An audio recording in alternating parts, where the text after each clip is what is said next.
The Galactic Council chamber fell into stunned silence as Ambassador Zexathera's words echoed through the vast crystalline hall. Representatives from 47 different species sat motionless in their hovering seats, their various forms of eyes, sensors, and perception organs all focused on the trembling Vorthan diplomat.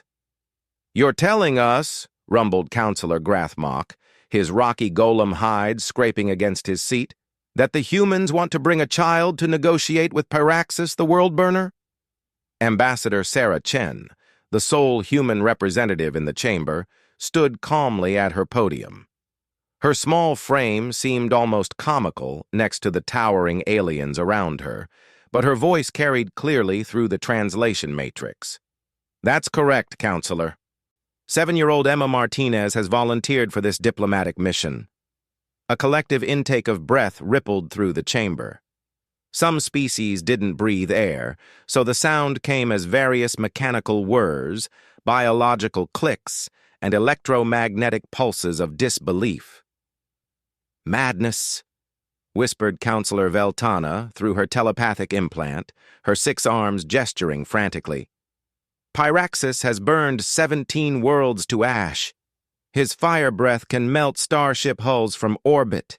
He's killed more sentient beings than the plague wars of the Third Epoch." Sarah nodded respectfully. "We're aware of Pyraxis's reputation. That's exactly why we believe Emma is the right choice for this mission." The chamber erupted into chaos. Delegates began shouting, clicking, buzzing, and projecting their outrage in dozens of languages. The translation matrix struggled to keep up with the cacophony of protest. "The humans have finally lost their collective minds. This is child endangerment on a galactic scale. We should have them arrested for attempted murder."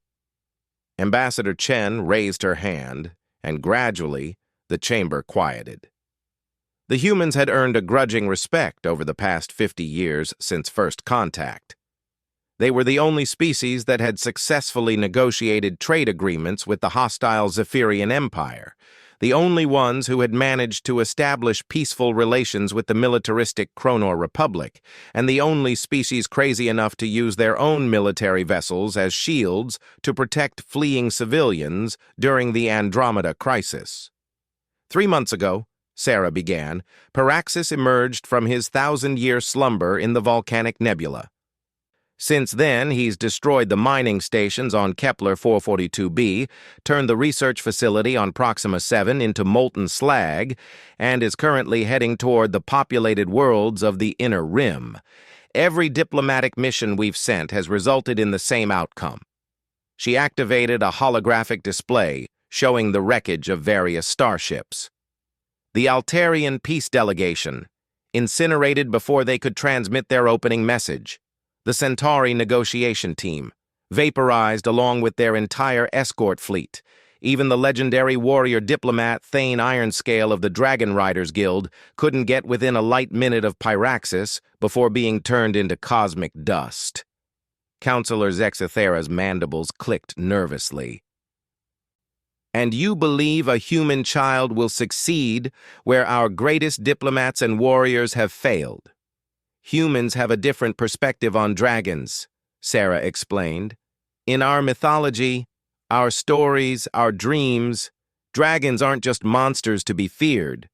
They're majestic beings capable of great wisdom and, occasionally, friendship. Our children grow up with tales of brave knights befriending dragons, of princesses who tame the great beasts with kindness rather than swords." "Fairy tales," scoffed Counselor Grathmok. "You would sacrifice a child based on primitive fictional narratives?" Sarah's eyes hardened slightly. "Counselor, with respect, every species in this chamber has tried to approach Pyraxis as either a threat to be destroyed or a force to be negotiated with through displays of power and ceremony. None of you have tried simple, genuine kindness." The holographic display shifted, showing a small human girl with curly brown hair and bright green eyes. She was wearing a simple blue dress and clutching a stuffed dragon toy. Despite the formal setting, she was grinning with the unrestrained joy that only children possess. "This is Emma Martinez," Sarah continued. "She lives on the agricultural colony of New Vermont. When the evacuation order came through last week, she refused to leave until she could talk to the sad dragon and make him feel better." Counselor Veltana's psychic voice carried a note of incredulity. "You're basing this diplomatic mission on the whims of a child who doesn't understand the gravity of the situation." "On the contrary," Sarah replied, "Emma understands the situation perfectly. She knows Paraxis is angry and burning worlds. She knows people are scared. She also knows that sometimes when someone is angry and hurting, what they need most is a friend." The chamber fell silent again. Ambassador Chen activated another hologram, this one showing psychological profiles and behavioral analyses. "Our xenopsychologists have been studying Pyraxis's attack patterns," she explained. "The destruction isn't random. It follows emotional markers that suggest deep psychological trauma. The targets he's chosen, the way he's destroying them, the fact that he's avoiding certain types of settlements. It all points to a being in tremendous pain, lashing out at a universe he perceives as hostile." Counselor Throckvar of the Silicon Collective processed this data through his quantum consciousness. His response came as a series of mathematical equations that the translation matrix converted to speech. The probability calculations are interesting. However, the risk factors remain astronomically high. If the child is harmed, the human species will never forgive this council. "If we don't try something different," Sarah said quietly, "there won't be an inner rim left to govern. Paraxis's trajectory puts him on a collision course with over 2 billion inhabited worlds. Our fleets can't stop him. Our weapons barely scratch his scales. Our diplomats can't get close enough to even attempt communication." She looked around the chamber, meeting the gaze of each delegate in turn. "Emma Martinez isn't just a child. She's hope.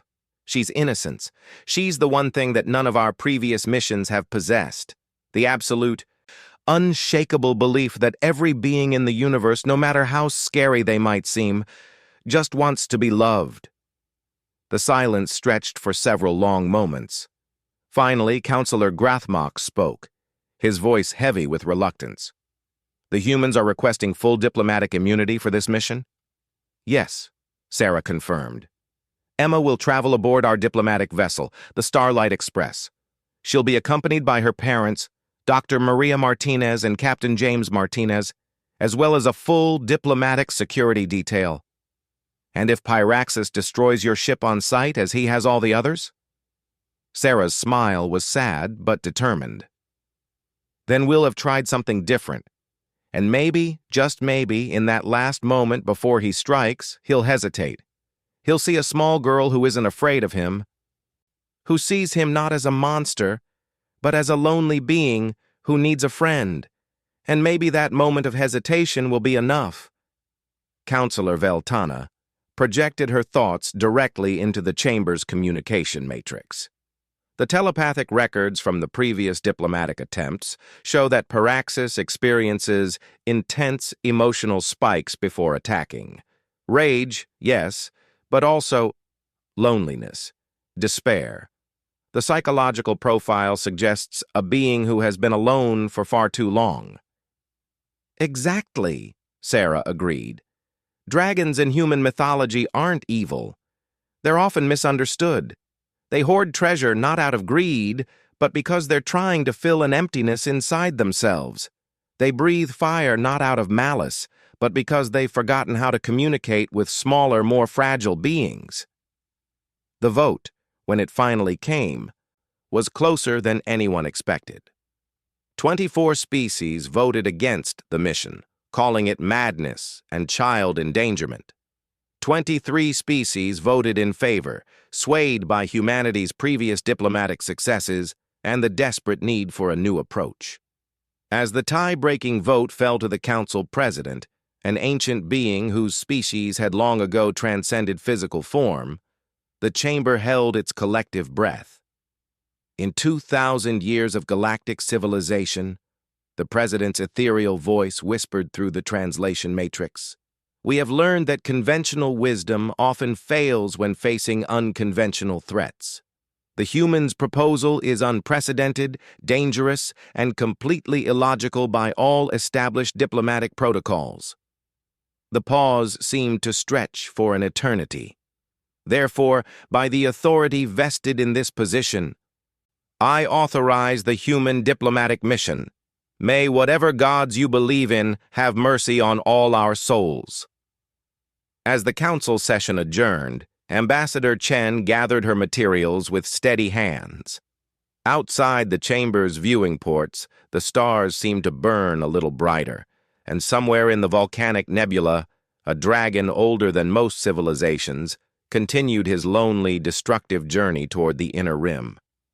In 3 days, a little girl with a stuffed dragon and an unshakable belief in the goodness of others would set out to change the course of galactic history with nothing more than genuine kindness and the innocent courage that only children possess. The universe was about to learn what humans meant when they said that sometimes the smallest gestures could move the largest hearts. The Starlight Express cut through the cosmos like a silver needle threading through black silk. Inside the diplomatic vessel's main observation lounge, Emma Martinez pressed her small face against the reinforced viewport, her breath fogging the transparent aluminum as she watched the volcanic nebula grow larger ahead of them. "Look, Spark," she whispered to her stuffed dragon, holding the worn purple toy up to the window. "That's where our new friend lives. Do you think he's lonely up there all by himself?" Captain James Martinez, Emma's father, stood nearby in his crisp military uniform, his hands clasped tightly behind his back. Despite years of combat experience and dozens of dangerous missions, he'd never felt fear quite like this. Not for himself, but for his daughter, who sat in innocent wonder while they approached the most dangerous entity in known space. "Honey," he said gently, "remember what we talked about? Pyraxis might not want to be friends right away. He's been alone for a very long time, and sometimes that makes beings grumpy." Emma turned from the window, her green eyes bright with understanding that seemed far beyond her 7 years. "Like when Tommy Peterson was mean to everyone at school because his dog died? Mama says hurt people sometimes hurt other people because they don't know how else to feel better." Dr. Maria Martinez looked up from her xenobiology reports, her heart swelling with pride at her daughter's wisdom. "That's right, sweetheart. Sometimes when someone is in pain, they forget how to accept help." The ship's intercom crackled to life. "All stations. This is Commander Thompson. We're approaching the outer perimeter of the volcanic nebula, raising shields to maximum and switching to automated navigation. Estimated time to Pyraxis's last known position, 4 hours. Through the viewport, space itself seemed to change. The normal black of the void was replaced by swirling clouds of cosmic dust and debris, colored in brilliant oranges and reds by the heat of ancient stellar explosions. Lightning arced between gas clouds, and in the distance they could see the twisted wreckage of ships that had ventured too close to the dragon's domain. Ambassador Chen entered the lounge, her diplomatic robes replaced by practical exploration gear. "Emma, how are you feeling?" The little girl turned away from the mesmerizing view outside. "Excited and a little nervous." "Do you think Pyraxis will like the present I made for him?" She held up a drawing she'd been working on during the 3-day journey. It showed a large dragon with rainbow scales sitting next to a small human girl, both of them smiling. Above them, she'd written in careful block letters, "Friends forever." "I think it's beautiful," Ambassador Chen said, though her voice carried the weight of barely controlled fear. "Emma, I want you to remember something important. When we meet Pyraxis, you need to stay behind the protective barrier until we know it's safe, okay?" Emma nodded solemnly. "I promise. But what if he's too sad to talk? Sometimes when I'm really sad, I don't want to talk either." Before Ambassador Chen could answer, the ship's proximity alarms began blaring. Red lights flashed throughout the observation lounge, and the intercom crackled with urgent commands. All hands, battle stations! We have visual contact with the target. Repeat, we have visual contact with Pyraxis the World Burner. Through the viewport, a massive shape emerged from the swirling nebula clouds. At first, it seemed like another piece of stellar debris, but as it drew closer, its true nature became terrifyingly clear. Pyraxis the World Burner was impossibly vast. His scales gleamed like molten metal, each one the size of a city block. His wings, when partially unfurled, could have wrapped around a small moon. Ancient scars crisscrossed his hide, telling the story of countless battles across millennia. But it was his eyes that truly captured the attention of everyone aboard the Starlight Express. They were not the eyes of a mindless monster. They were ancient, intelligent, and filled with a sadness so profound it seemed to bend space around them. "Magnificent," whispered Dr. Martinez, her scientific mind cataloging details, even as her maternal instincts screamed at her to grab Emma and run. "Sad," whispered Emma, pressing her hand against the viewport. "He looks so sad, Mama." Commander Thompson's voice came through the intercom, tight with controlled panic. "Dragon is maintaining distance of 50,000 kilometers. No aggressive actions detected, but thermal sensors show his internal temperature is rising. He's preparing to breathe fire." Ambassador Chen activated the ship's external communication array. "Pyraxis, mighty dragon of the volcanic nebula, I am Ambassador Sarah Chen of the Galactic Council. We come seeking peaceful dialogue." The response was immediate and terrifying. Pyraxis opened his massive jaws, and a stream of fire erupted forth that could have melted asteroids. But the flame passed harmlessly by the ship, more warning than attack. "He's not trying to hurt us," Emma observed quietly. "He's telling us to go away because he doesn't want us to get hurt." Captain Martinez stared at his daughter in amazement. "How do you know that, sweetheart?" "It's like when I'm crying in my room, and you want to come in to help, but I yell at you to go away because I don't want you to see me crying," Emma explained, with the simple clarity that children often possessed. Commander Thompson's voice returned, more urgent now. "Multiple ships approaching from the outer system. Looks like Zephyrian Empire vessels. They're not responding to hails and they're armed for dragon hunting." Through the viewport, they could see the approaching fleet. 12 massive warships bristling with weapons designed to pierce dragon scales and chain nets meant to bind even the largest spaceborne creatures. Pyraxis noticed them too. His massive head turned toward the approaching threat, and his eyes began to glow with an inner fire that spoke of imminent violence. "They're going to try to capture him," Dr. Martinez said, her voice filled with horror. "The Zephyrians have been hunting space dragons for their scales and fire glands for centuries." Emma suddenly stood up, her small face set with determination that reminded both her parents of her grandmother, who had once stared down an entire corporate board to protect her family's farm. "We have to help him," she said simply. "He's scared and angry, and those people want to hurt him." Ambassador Chen was already at the communication console. "Commander Thompson, put me through to the Zephyrian fleet. This is Ambassador Chen aboard the diplomatic vessel Starlight Express. You are in violation of Galactic Council neutrality protocols. Withdraw immediately." The response came back in the harsh, clicking language of the Zephyrian Empire. The translation matrix converted it to, "Negative human vessel. We claim salvage rights on this dragon under Imperial law. Withdraw or be considered hostile." "They can't do that, can they?" Captain Martinez asked. "Technically, the volcanic nebula is unclaimed space," Ambassador Chen replied grimly, "and the Zephyrians withdrew from the Galactic Council last year. They don't recognize our authority here." The first Zephyrian vessel fired a warning shot that streaked past Pyraxis's massive form. The dragon's response was swift and terrible. A cone of fire erupted from his jaws, turning the attacking ship into molten debris in seconds. But more ships were coming, and they were firing restraint nets made of quantum-forged materials designed specifically to bind space dragons. Emma watched as Paraxis fought desperately against the encroaching nets, his massive form twisting and turning in space. But he was one dragon against an entire fleet, and the Zephyrians had been hunting his kind for generations. "Daddy," Emma said, tugging on her father's uniform sleeve, "can we help him? Please?" Captain Martinez looked at Ambassador Chen, who nodded grimly. "Commander Thompson, move us between Paraxis and the Zephyrian fleet.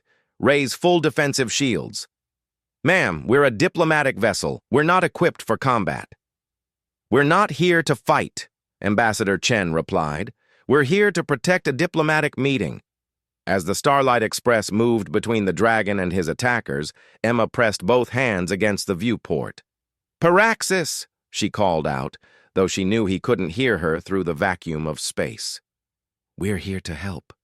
You don't have to be alone anymore."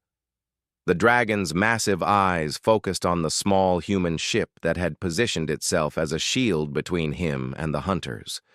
For a moment, the universe seemed to hold its breath.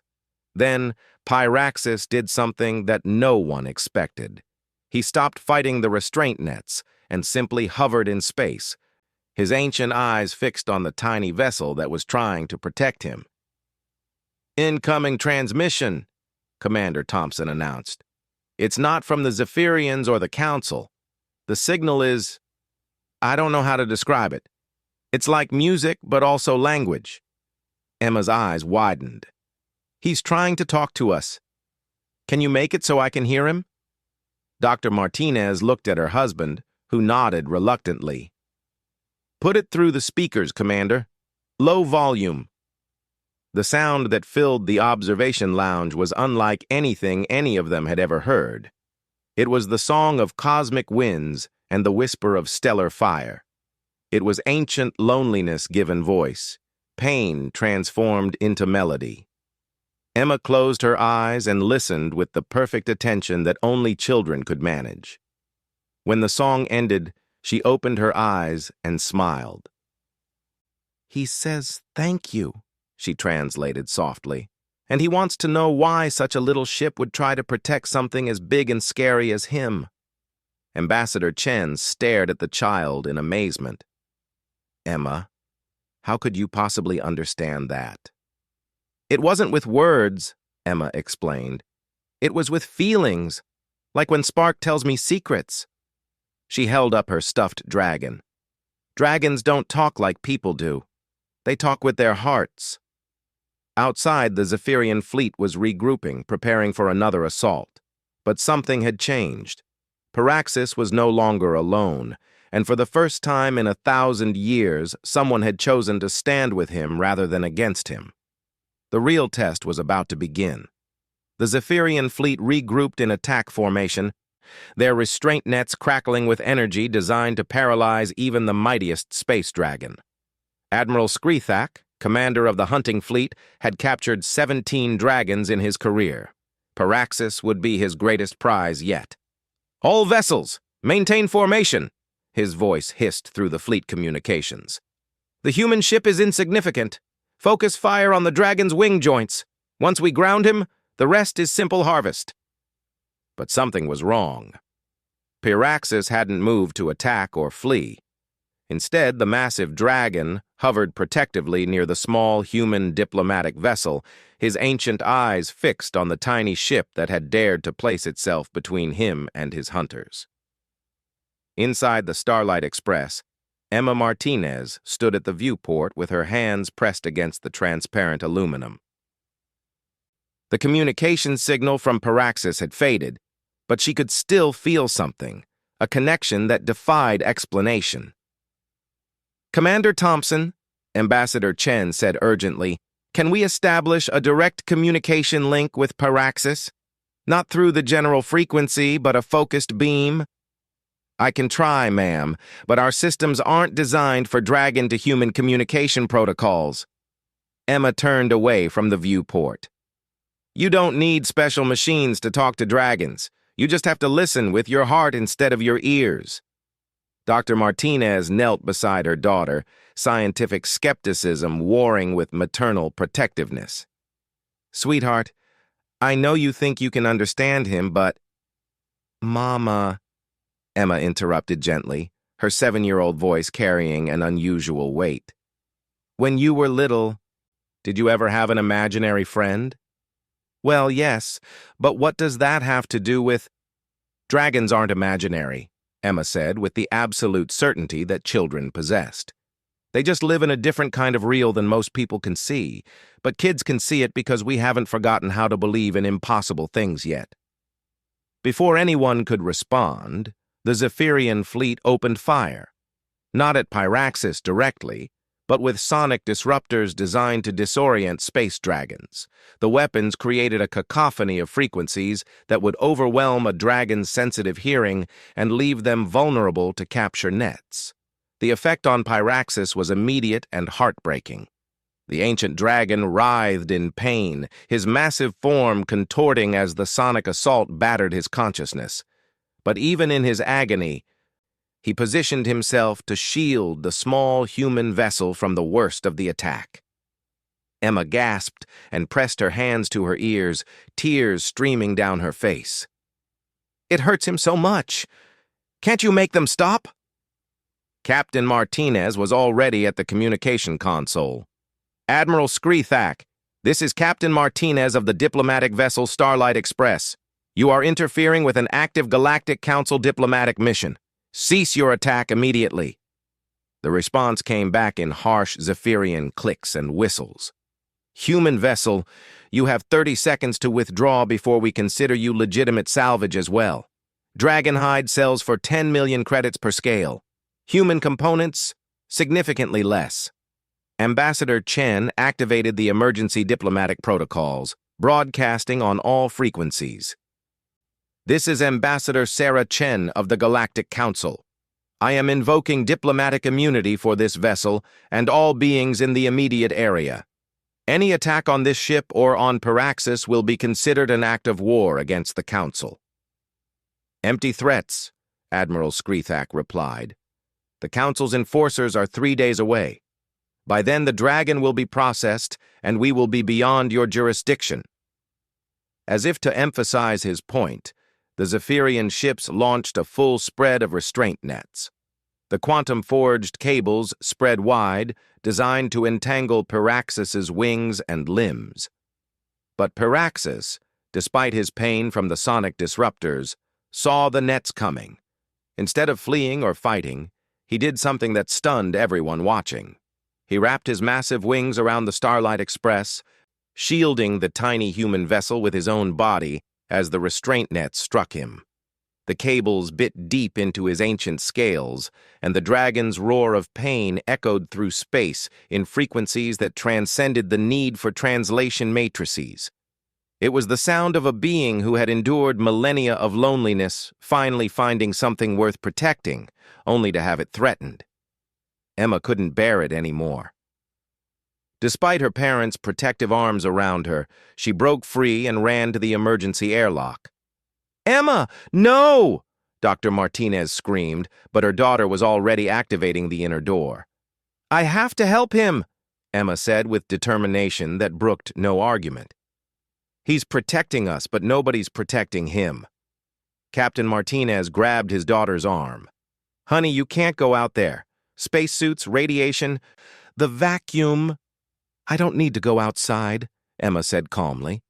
"I just need to get closer so he can hear me better." She pulled away from her father and pressed both hands against the airlock's outer window. Through the transparent barrier, she could see Pyraxis's massive eye, ancient and wise and filled with pain, just meters away. "Pyraxis," she whispered, and somehow, impossibly, the dragon's struggles stilled.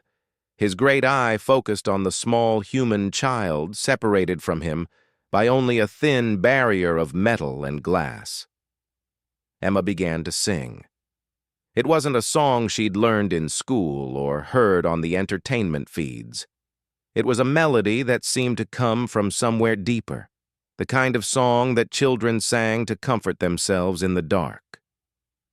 Little dragon, big dragon, don't be afraid. Someone who cares is here. All the loneliness will fade away when you know that love is near. Dr. Martinez watched in amazement as her daughter's simple song seemed to have an impossible effect. The quantum restraint nets, designed to tighten the more a captive struggled, began to loosen as Paraxis stopped fighting them. More incredibly, the dragon's own internal fire seemed to dim from the blazing white of pain to the warm gold of peaceful contentment. "It's not possible," she whispered. "She's actually calming him." Ambassador Chen was frantically working the communication console. "I'm picking up harmonic resonances from Paraxis. His electromagnetic field is synchronizing with Emma's vocal patterns. This shouldn't be possible according to any known xenobiology." Outside, Admiral Screthak was growing impatient with his apparently docile prey. "Deploy the harvest drones. Begin scale extraction procedures. Start with the ventral plates. They're worth the most on the market." The Zephyrian harvest drones were horrific machines, designed to strip valuable materials from captured space dragons while keeping the creatures alive to maximize the yield. As they approached Paraxis's restrained form, their cutting lasers began to power up. Emma saw them coming, and her song faltered. "No," she whispered, then louder. "No! You can't hurt him! He's not just some monster, he's a person!" She turned to Ambassador Chen with tears streaming down her face. "Make them stop, please! They're going to hurt him just to take his scales!" Ambassador Chen's diplomatic training warred with her human compassion. Technically, Pyraxis was classified as a non-sentient space creature under imperial law. But looking at the intelligence in those ancient eyes, hearing the musical communication, witnessing the protective behavior, "Commander Thompson," she said quietly, "target the harvest drones. Disable them." "Ma'am, we're not a military vessel. Our point defense systems are meant for asteroids and debris, not combat." "Then we'll have to improvise." Captain Martinez was already moving. "Thompson, give me manual control of the defense grid. Maria, get on the emergency channel to the Council. Tell them we need immediate military support." "James, what are you doing?" Dr. Martinez asked, though she was already moving to the communications station. "Something I should have done the moment those butchers showed up," her husband replied grimly. "Emma's right. We can't let them torture him." The Starlight Express's point defense lasers were designed to vaporize small debris that might threaten the ship during faster-than-light travel. They weren't powerful enough to damage military-grade harvest drones, but they could certainly get their attention. The first laser burst struck the lead drone, causing it to spin off course. The others immediately turned toward the human ship, their sensors identifying it as a new threat. "Human vessel!" Admiral Screthak's voice crackled with rage. "You have just committed an act of piracy against a legal Imperial salvage operation. Prepare to be boarded." But before the Zephyrian ships could respond, something extraordinary happened. Emma placed her hands against the airlock window again and began to sing once more. This time, her song was different. It was still gentle, still filled with love and compassion, but underneath the melody was something new: strength. "Ancient guardian of the stellar deep, your long watch is done. No more lonely vigil need you keep. You are no longer alone." Paraxis heard the song, and something in his ancient heart that had been dormant for 1,000 years began to awaken. The restraint nets, designed to hold a struggling creature, were not designed to contain a dragon who suddenly remembered what he was truly capable of. The quantum cables snapped like gossamer threads as Paraxis spread his wings to their full span. His roar this time was not one of pain, but of rediscovered power and purpose. The sound wave alone was enough to disable several of the Zephyrian ship's weapon systems.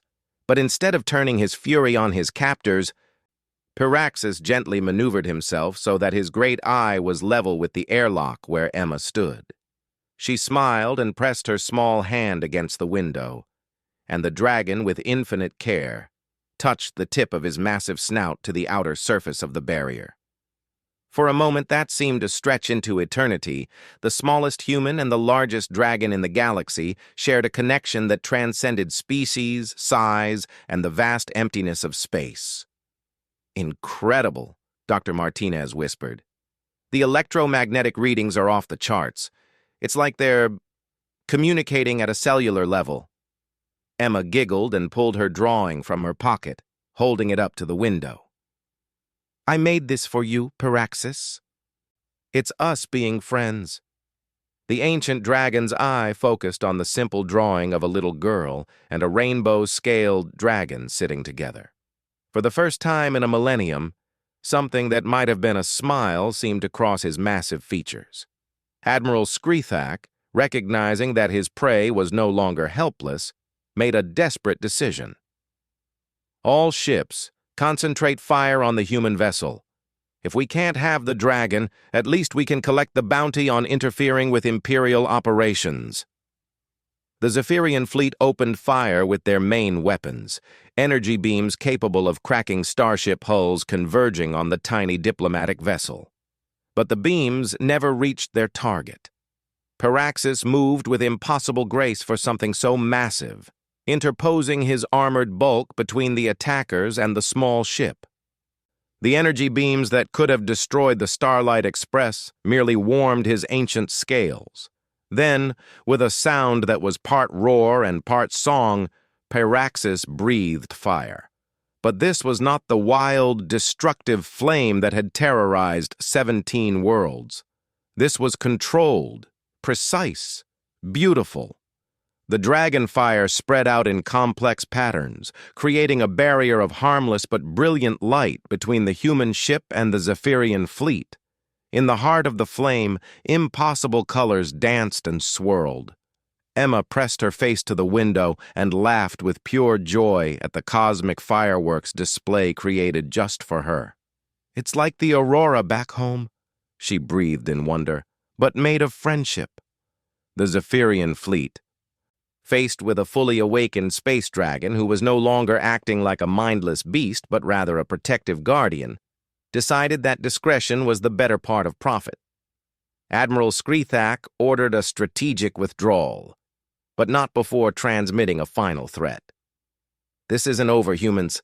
The Empire has a long memory, and dragon-scale bounties never expire." As the hostile ships disappeared into the cosmic distance, Piraxis's flame barrier slowly faded.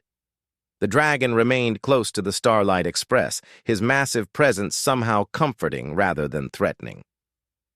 Ambassador Chen activated the communication array one more time. "Piraxis, mighty guardian, on behalf of the Galactic Council and all peaceful beings, I thank you for your protection. Is there anything we can offer in return?"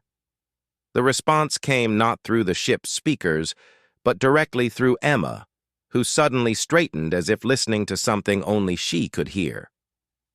"He says," Emma translated with the seriousness of a child given an important task, "that for 1,000 years he's been guarding the old places where his people used to live. But he got so lonely that he forgot how to tell the difference between friends and enemies. Everyone who came seemed like a threat." She paused, listening to something beyond normal hearing. "He says the star where his family used to nest went dark a long time ago, and he's been looking for a new home where he could maybe help people instead of scaring them." Dr. Martinez looked at her husband, both of them recognizing the moment when the course of history might change. "Emma, ask him if he would like to meet the other beings of the Council. There are many worlds that could use a guardian, and many people who would be honored by his protection." Emma nodded and somehow conveyed the message. Piraxis's response was immediate and obvious to everyone watching. The ancient dragon gently nuzzled the Starlight Express, his massive form radiating warmth and contentment. "I think that's a yes," Captain Martinez said with a smile. 3 days later, the Galactic Council chambers witnessed something unprecedented. Pyraxis, the World Burner, terror of the volcanic nebula, hovered peacefully outside the space station, while Emma Martinez, still clutching her stuffed dragon, stood at the primary podium and addressed the assembled representatives of 47 species. "My friend Pyraxis wants me to tell you that he's sorry for burning those places.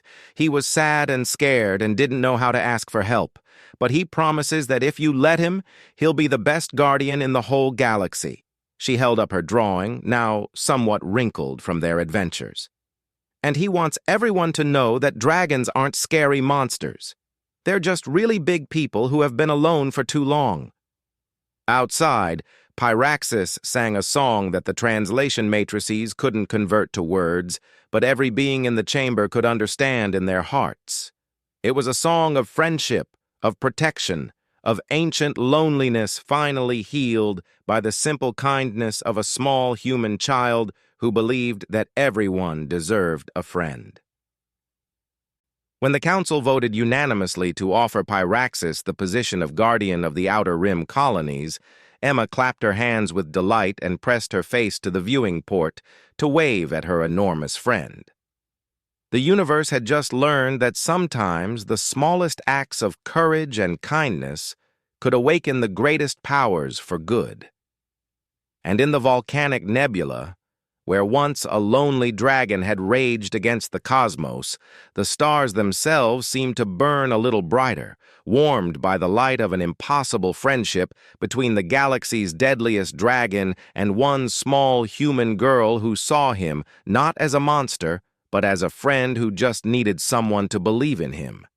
Humanity had once again shown the galaxy that their greatest strength was not their technology or their weapons, but their infinite capacity to find hope and connection in the darkest places.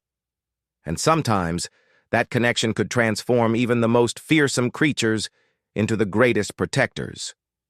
Emma Martinez returned to her colony world as a hero, but she always insisted that the real hero was Pyraxis, who taught everyone that being big and scary on the outside didn't mean you couldn't have a gentle heart on the inside.